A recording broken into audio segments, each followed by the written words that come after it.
Hello, contractors, and welcome to Toolbox for the Trades. My name is Jackie Aubel, and I am live here at Pantheon 2025. You may hear a little bit of murmuring, a little bit of mumbling in the background, but that's because we are in the thick of it at ServiceTitan's annual user conference. But trust me, you are not going to want to miss today's episode. I hope you enjoy it as much as I did.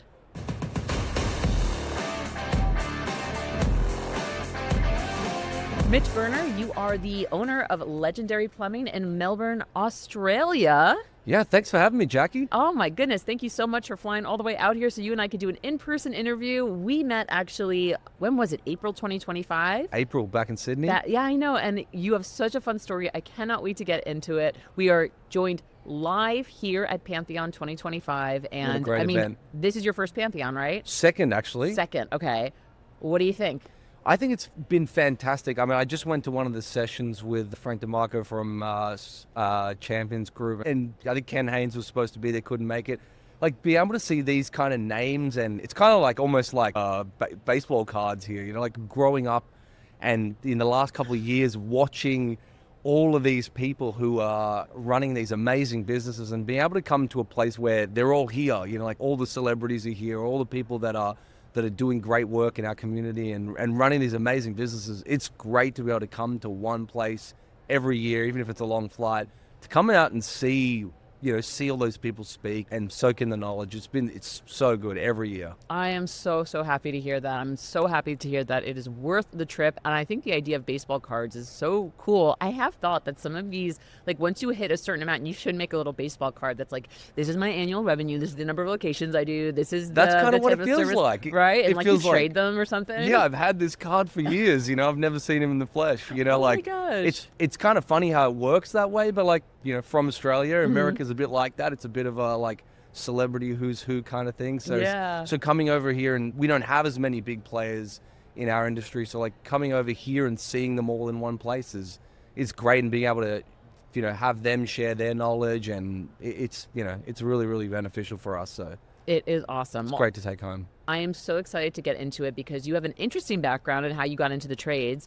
But before we get into that, I need to talk to you about a little bit of an icebreaker here. I want to give you an icebreaker. You just went on a bit of an American road trip. So you did Texas, you did Utah before coming to California for Pantheon this year. What was your most memorable thing that you encountered on your American road trip? Most memorable? I mean, I've never been to an American barbecue place, which I know that sounds a bit strange, but like, so we went to Terry Black's barbecue in Austin. Oh yeah. And I've never been. So like every version of a barbecue place for me has been like a faux barbecue place. Sure. Like it's like the Disneyland of barbecue back home. So to go somewhere like that seems authentic. It seems like it was awesome. Like fantastic food, and that city is, I don't know, it's full of energy. It's alive. It's the culture's there. I don't know. I thought it was fantastic. I love Austin, and I've been twice, and the barbecue there is top notch. I didn't make it to Franklin's, the one 6 a.m. like sit there in the line, unfortunately. I know. I think when I did go to Franklin's, it was worth it. So you'll have to put it on your list for next time. And I remember we did have to line up at like 9 or 10 a.m. It was, and then it's like, it's not even noon yet, and you're looking at this giant plate of ribs. You're like, I guess I'm going to eat this now. Yep. Okay, let's see how the day goes. But I love Austin. So definitely memorable. Yeah, Austin was fantastic. Awesome. Let's get into the trades. Mitch, I want to hear how you got into the plumbing industry. Going way back, I started out in the music industry. Family was always in the music industry. I traveled a lot. Enjoyed that life, got an apprenticeship as a chef. So I went into the trades early, but a different trade. So went through the chef industry, cooked, had a great time, learned heaps about, organization and preparation and being ready for service and being ready for, the heat of battle and kind of which came every day, which interestingly set me up for the trades in a really good way. Always learned about keeping my area clean and ready, and I left that industry, got poached by a company to do food costings because I was really good in the numbers part. Oh yeah, and the inventory. Yeah, and the inventory. Yeah. So, I got poached by a company that used to look after our food costings, and they called me out and said, look, could you come out and help us out with coming out and costing out restaurant menus and help people stay afloat, help people stay in business. So I went and did that, which again covered a lot of the numbers side of things. So whether you're preparing a dish or you're preparing, putting a quote together or an estimate together for a hot water unit, they're not that much different. There's parts, labor, wastage, all those things exist. So I went into that industry for a couple of years. That was fantastic. When the pandemic came through, I was kind of just getting lost in this whole, we can't communicate with people. We couldn't go to homes. If you recall, Melbourne was one of the worst in the world for lockdown. So we weren't allowed out of the house. We weren't allowed to go anywhere. So it was a very strict, Yeah. it was a very strict place. I know New Zealand was like, I actually have 2 friends who got stuck in New Zealand. They were American. They were there on vacation, and New Zealand was like, you can just stay here. And they lived in New Zealand for a whole year because they just closed their borders. They're like, no one in, no one out. Yeah. I didn't realize that Melbourne also had a really we were tight. we were one of the worst. Like, it was like you couldn't leave, couldn't visit, couldn't see your family, couldn't go to funerals. It was quite strong. But anyway, I'd been speaking to my brother a lot, and he's a plumber. Mm-hmm. He was just about going out on his own, and I said to him, have you ever thought about growing this business? And he went, no, I'm on my own. I've just started. Just let me do my thing. And I'm messing around online. I'm looking at YouTube. I'm looking at, plumbing businesses. And then I came across this plumbing company called Plimlico Plumbers in the UK. Ah. This guy owns like the largest plumbing company in the UK. And he had like 50% market share of London. It was amazing. It was like £150 million huge business. Wow. And I just didn't realize that was the potential of the trades. And then I started down this rabbit hole, and I found this company called ServiceTitan. Little company, little startup. Yeah, little company. And I went, what are these guys doing? Wow, they have a lot of content. And I started watching the content, and I started seeing like Ken Goodrich, and I started seeing all these people starting to pop out of the woodwork, and like the story started kind of piecing together. And I called my brother up and said, like, I know we're not supposed to hang out, it's COVID, like, but can we get together and have a look at this? And I started showing him some of the videos, and we started talking. I said, did you know that you could do this in the trades? Have you ever seen this happen? And to our knowledge, that wasn't something that was happening back home. Mm-hmm. So we kind of sat down and discussed it. And I said to him, what do you think if we did this? And he was still like, no, I don't want any employees. It's too hard. It's Sure. I've just, and it was classic trades. Like, I've just bought 10 jumpers, man, with my logo on it. I can't make that kind of move right now. I can't do that loss. I can't take that loss. I can't take that loss. I've just bought a box of sweatshirts. Yeah. I just can't make that kind of move right now. Totally understand. And at the beginning, it's tough. And I just kept prodding and poking and saying, like, come on, man, like, what do you reckon? And I think it got to one point where I just said to him, wow, what about this? What about we start something and then you just run your thing, and then we'll just run them like in parallel. And like, if you get to a point where you feel, hey, I'd rather go one way or the other, let's do that. And there's like no harm, no foul. If you don't like it, we'll shut it down. And we started out of the home garage, and I was trying to like make the phones ring and answer the phones, and he was out doing the plumbing. We were kind of like doing little bits and pieces, odds and ends for people and friends and family. I think about 2 weeks in, he was like, yeah, I'm done with my own thing. Let's just do this. And we kind of, from then on, we forged that kind of alliance.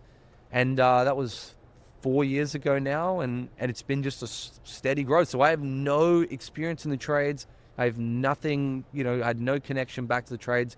Our stepfather's a plumber, but apart from that, and my brother's a plumber, but apart from that, there's no other, it's all fresh to me, and I've brought a different perspective in, which I think has been part of our success together. Yeah, for sure. And what's your brother's name, by the way? Jacko. And what's the birth order? Who's oldest? I'm the oldest. Oh, okay. Yeah, typical older. Like, yeah. Is like, come on, let's do this. Let's do it. Is it just the two of you? Do you have any other siblings? We have other siblings, but together in the business. Okay. Yeah, it's just the two of us. So when did the business actually start? We started, it must have been, I think it was like July of 2021, I think it was. Like, we first kicked it off, and that first year, it's like, it was a long year of like, cool. Yeah. So we made it like $500 this month, and we didn't pay ourselves, and it started literally like, it was like a Facebook thing. It was like in the garage where we'd like roll up the roller door, and there were 2 desks there covered with dust because like it wasn't properly sealed, and sure. He'd roll in the driveway, and I'd be there like with one pack shelf, and like I'll pack the orders, and we had the suppliers trying to deliver to our house, and oh my goodness, it was great. But like it was really cool to start that way, and we started in our family home too. It was like our grandparents' home, cool. So it was like was a good, place to start. And so it was cool. It was really cool. It was really grassroots. And it's been that way, since the whole journey. Like we've literally grown like in stages, and it's been very much grassroots, bootstrapped. Well, tell me, what was the next stage after that? Like, when did you get to a point where you were like, okay, time to hire some more people, maybe time to get some new jumpers, time to, you've added since electrical and handyman services in addition to plumbing. So talk to me a little bit about how because that's 2020, it's not that long ago. No. This podcast is older than your business. There you go. There you go. So talk to me about those stages. I want to hear how you guys progressed. So I think the progressions have been really interesting. We've always thought about this as like as a, swinging on the vine is kind of the best example we've had. So like, we've always tried to get enough momentum that like before we grab the next vine and get to that next level, that we do have the momentum that, we can grab it and make sure that we get to the next stage. So we've always looked at this thing like in kind of steps and set our goals that way. So interestingly, the way that we grew this was from kind of like doing everything and then just trying to like niche it down into those categories. So like when we first started, my brother was, I think we were charging like $80 an hour. It was nowhere near enough to make any money. We were doing renovations, new builds, old builds, like kind of anything we could say yes to, we would do. And I said that to him in the beginning, like, let's just open the phone lines. We'll say yes to everything and let's just see what happens. We got burnt by builders, like all that sort of stuff. And really what we learned was like to really early, find out where our numbers need to be, get a book like Ellen's, like where did the money go, So you were using like content that you were finding from all across the world about like how to get your books in order, or how to set up foundations for growth, that kind of thing. Correct. And I think the things that ServiceTitan puts out and people like Ellen put out really, they can change your business dramatically. If you don't have those pillars right and have them set, it's really, really difficult. Like we haven't found this business to be difficult. The most difficult thing is like swallowing the pill of like, imagine if we had have done this earlier. That's the hardest. That's really been the hardest part about growing this business, is looking back and wishing that we had have gotten stuff right earlier. That's not the worst thing that you could have happen in business, I mean, well, you started 4 years ago, which is not a long amount of time. So it sounds like the first year was you and your brother just kind of like getting your feet under you, figuring things out, finding people like Ellen, trying to niche down. So when did you finally find your niche, and what is it? How would you describe it today? So just going back on the first question too, which was like the employee thing. So that sort of happened 8 months into the first year. We said, let's just get a second guy, just to help out. Let's just make that happen. As a technician? As a technician. And I think that leads into the question that you had here, which was like, as we started to put people on, it was like one person, then two people, then three people. And as we started to add people, we started to realize what didn't work. And I think the real nuts and bolts of getting this business right is getting those procedures, like Al Levy would say, like getting your org chart and your processes in position. If you do that, you find out what doesn't work very fast, and you find out what's not scalable. So like pretty much we started removing anything that wasn't scalable. So if it wasn't scalable, if we couldn't see this growing and couldn't see it being rolled out to many, then we had to find a way to remove it. Like even if it was profitable or it was bringing in money at the time, if it was not scalable, we removed it. So that's kind of how we found those niches, which was like, we started doing the building work, and then we're like, it's too complicated. We got to print out plans, and then the builder would call us and say, this is in the wrong spot, or things, we put stuff in the right spot, and they would want to argue back and forth about, but we told you on site that it needed to be here or it needed to be there.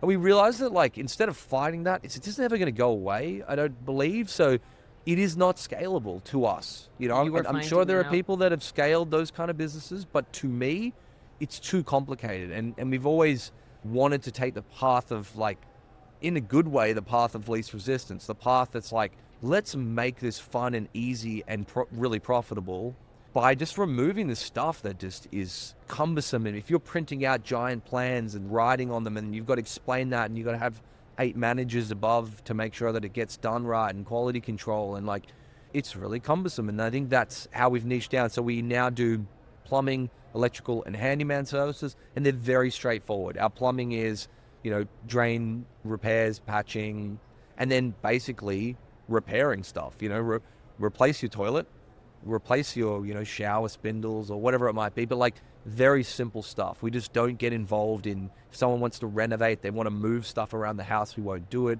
If they want to put, a new roof on, we won't do it. If you want a small repair or something like that, we will. Same with our handyman department. We're not going to build a new extension on your house. But if you want to patch a hole in the wall, great, no problems. Like if you want to do something simple, sure. Because it's scalable, it's repeatable, it's teachable. These are things that we can, that we can grow with. That is so smart. That step that you're talking about right now, some owners took a decade to get to that. Yeah. And I think having those, I'm assuming, let me know if I'm wrong, but I'm assuming having those systems and processes in place, like Al Levy teaches, enabled you to make those decisions really quickly about, oh, this work might be really profitable, but the time to actually get it done and all these back and forth, we don't want to screw with this. Yeah. Because it sounds like you were really figuring out what is the workflow that we want to be doing. Yep. That's correct. And I'm going to probably mention Ellen many times during this love because Ellen. Ellen has been a huge resource, although she's been a huge resource to us in not knowing her for a long time, like just watching her videos. And then fortunately, since that Sydney event, I've had countless Zoom calls with her and she's gone through our books and, that woman has cracked more the whip, energy than my entire team combined. And Yep. Miss Ellen Rohr, who we both love very much. Yeah. Shout out to you, Ellen. Yeah, she's been fantastic. But I think one of the things that she's said the whole way is, especially with accounting, is like, is it right? Like really pushing that, like, is it right though? Before you say like, yeah, it's right. Like, but is it? Just continuing. I think, we've done that with the things that are profitable. Like, so we'd go into a company and someone go, yeah, I make money out of new build. And you're like, but do you? But do you really? And you just like continue to press on it. And I think we've had those moments in our business too, where we're like, well, we don't want to get rid of this because we make money out of it. It's like, do we? Let's do we until we get like down to the like, do The we wire. really? And I'm like, oh, actually we don't. Yeah. And the amount of times that happens, and I think that happens in a lot of trades because they're nervous about removing that revenue perhaps. Exactly. How can I say no to money? How can I say no to I'm an money, entrepreneur. I have a business to run. I got people to pay. It feels stupid to say no to money that's coming to you. And it's hard. I have to imagine it's really hard. Did you have do you remember the first time you said no to a job because you had made this decision? Yeah, definitely. Cutting off some of the like renovation builders who we first had, because they were great because I'm not going to say they're profitable. Like the profit was so small, but there was still there. But it allowed us, and don't get me wrong, this is an interesting thing because I don't know if I would necessarily change it if I had to go back, but like it helps you scale. So it's like getting a customer that sends you consistent work helps you get 3 guys on that helps you then, like, if you want to pivot to residential, you've got 3 guys and then you can like slowly, but that's the vine thing, right? It's like, let's build up the momentum and then swing and then let go of that vine, right? Like, well, I think another really important thing that you're talking about here is something that could have worked really well for your business, your first, second year in business. It may not be the same when you're in your 5th, 6th year of Correct. business. And I've heard a lot about that in this podcast about making sure the right people are in the right seats type of Absolutely. thing. And I've had owners come on the show who say, as I hit certain revenue markers or, big milestones, I realized the team that got me here isn't necessarily going to be the team that gets me to the next level. And I think auditing that and being conscientious of it is super important if you want to become an agile entrepreneur. yeah, it's definitely one of the hardest parts about being a business owner or director or CEO or whatever your position is. You're absolutely right. Not everybody who got you here will get you there. And that is a hard thing. And I hope that anybody listening to this that's been in that position with our company understands that it's not an easy decision to make. Yeah. We loved all those people, but they just weren't in that part of their life, or they just weren't ready, or they just it was just never in their ambition. And in fairness to them too, the goalposts just change, like as you Obviously, yeah. grow from year 1 to year 4, like, this is completely different, and you can't expect everybody to come with you. And I think as long as everybody understands that, then it's okay. But you got to be transparent with people that, like, this is where we're going and these are going to be what's required. And do you want to come with us? And if they don't want to or can't or don't have the desire to, then yeah, you do need to make those tough calls. But that's just part of, business ownership, is making the tough calls to continue to grow and do the right thing for the business and everyone who's involved. Yeah. So it's been 4 years now, about, right? You mentioned earlier, it's kind of hard to swallow those pills now that you have the gift of hindsight. Hindsight is 2020. When you look back on your early beginnings, and I would kind of argue you're kind of still there. Still in the early beginnings. You're still in there, but the early beginnings, what do you wish you had done differently, or what advice would you give other contractors who may be in a similar position to where you were in 2021? I do give out this advice to other small businesses that contact us regularly. It would be, just get those numbers right. Get those early numbers right. There's a bad saying, I don't know if I'm sure it happens here in the States too, like at home, which is, I'm small, so I've got low overhead, so I can charge less. Like that has to go. That has to go as early as possible. You got to price your services. You got to make sure you're ready, and you got to make sure that you're like, you're priced for where you're going to. Like you don't want to be priced for where you're at. It's like, dress for the job you want, not the job you have, kind of thing. And I think the same is for pricing, and the same is for most of the business. You really need to make sure that you are priced out for where you want to go. Yeah. Like make sure that you're priced for when you do put 2 or 3 more guys on, you're there. You don't want to be, I put 2 or 3 more guys on, now I got to change my pricing again. Like make sure you understand it and go down that path that, Ellen would teach, which is it right? Are you profitable? Can you make money out of this? And so that in hindsight, I would have gone back and changed my pricing earlier, because we would have had more capital earlier to go out and then do things, hire better people, make sure things are right and look after our customers and our employees better. The first part was like a bit of a slog, and it's not that much fun when there's no capital. Yeah. And also, it goes back to being the small guy, thinking like, oh, I've got low overhead, I can keep my prices low. Yeah. It's like the temptation of taking that job, even though it's not a good fit for you. It's a temptation to keep your prices low because, well, I know that I'll be able to be competitive in that way. But then you're kind of biting off your nose to spite your face, kind of thing. I think they go hand in hand. Like get your numbers right, and then do the numbers on the type of work you want to do. Make sure it is profitable, so that you're not like, oh, I'm at a profitable number and then I do the work and I still don't make money, because that's still possible, right? You can still, bid for jobs that just don't have any profit in them. So I would get those things right. And once you've got those right, you kind of can't go wrong. Like from then on you can grow. But if you haven't got your numbers right, the amount of times, like just on a napkin, someone will tell me their number. I'm like, you can't make money out of that. And like, well, I do. It's like, but you don't. You can't, and you don't, and they go, well, I am, and then 3 years later or 2 years later, they still got one guy, and it's like and it's because there's no oxygen for the business to breathe. Like cash is oxygen. Like it helps businesses breathe, and it helps them grow, and it helps them, move forward. So that would be my advice. I think it's fantastic advice. Yep. This is your second Pantheon, yes. Right? We're still at the top half of the second day, so you still got a little bit more time here. What have you seen so far that you're really excited about? I was really interested in, we've been on the forefront of all the new ServiceTitan products, like the Pro products. We're on, I think, every Pro product that ServiceTitan has. And Dispatch Pro has been amazing for us. And seeing the presentation yesterday with Atlas and Dispatch Pro working together to predict weather outcomes and change adaptive capacity, I think that's going to be, if you're not on that, I think that's going to be a really big one. Going to make a bet that's going to be probably one of the biggest benefits to us this year. Yeah. That compared with Schedule Pro is amazing, and hopefully Field Pro as well when that comes out in Australia would be amazing. Awesome. So I think those are probably my big takeaways from the tech side of things. Yeah. Yeah, I think it's been great. I want to talk a little bit about the Australia market. So ServiceTitan covertly entered the Australian market a while ago, maybe like 2 years ago at this point. Don't fact check me on that. I met you in April because I went to our Sydney event. And it's really interesting to me because I felt like the contractors I met in Sydney were where some of ServiceTitan customers were when I first started in 2017. Like I feel like the tech adoption in Australia hasn't been as robust as it has been in the States. And I feel like you're definitely an early adopter. Would you agree with that? Oh, definitely.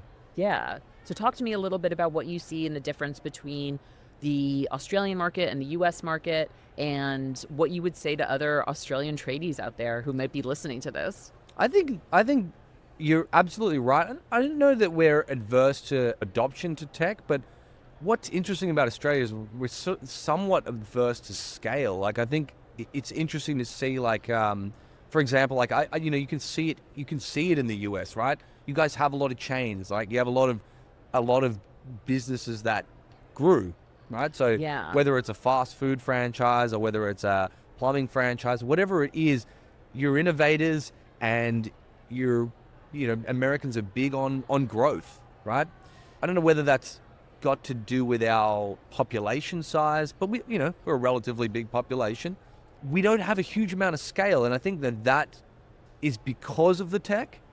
So I think this is, an interesting segue into, like, I think what ServiceTitan brings to the table is the ability that, it's not that we weren't on tech, but we just didn't have tech that allowed us to grow. And I think ServiceTitan, for me, and the reason why I'd been sort of emailing and been like, please let me on the system. Is there any way we can get on the system? And sending ServiceTitan messages, for 2 years, spamming, trying to get on the platform, was that I wanted to scale.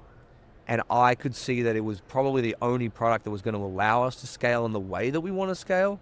And that I, to some degree, felt like business was a little bit, it felt like pointless at some times when I was like, without this program, we're doomed. What's the point? We're doomed.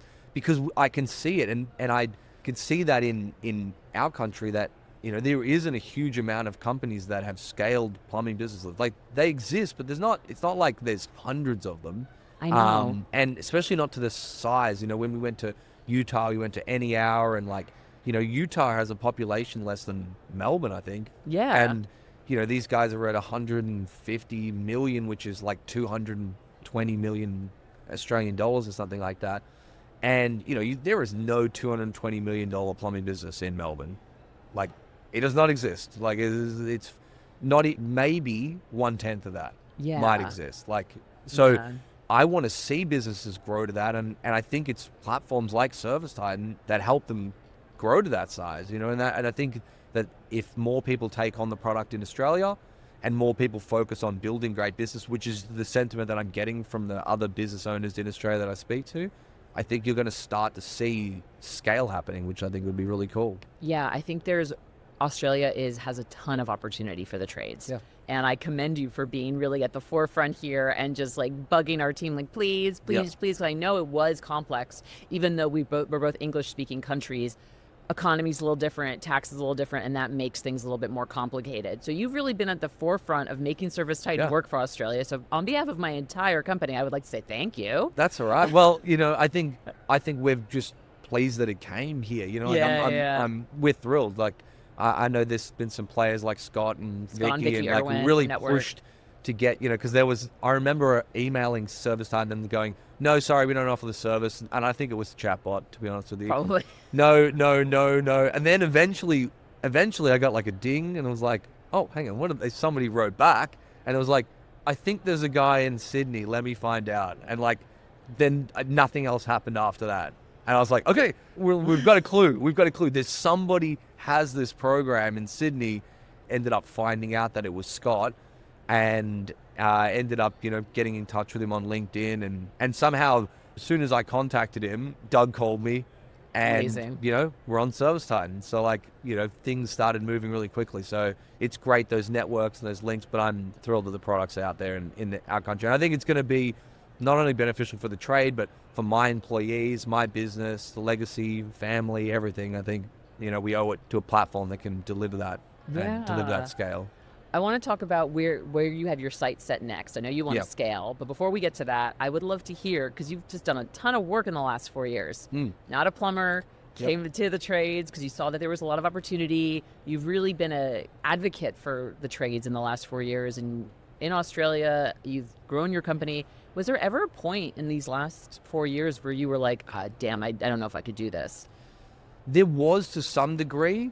I'm not someone that gives up. Like, so if I see that there's potential there, the only time I'm someone that gives up is like if I run the numbers and it's like it's not going to work, I'm also you're like, done. It's over. I'm done. So it's over. Yep. Like, I'll walk away from it.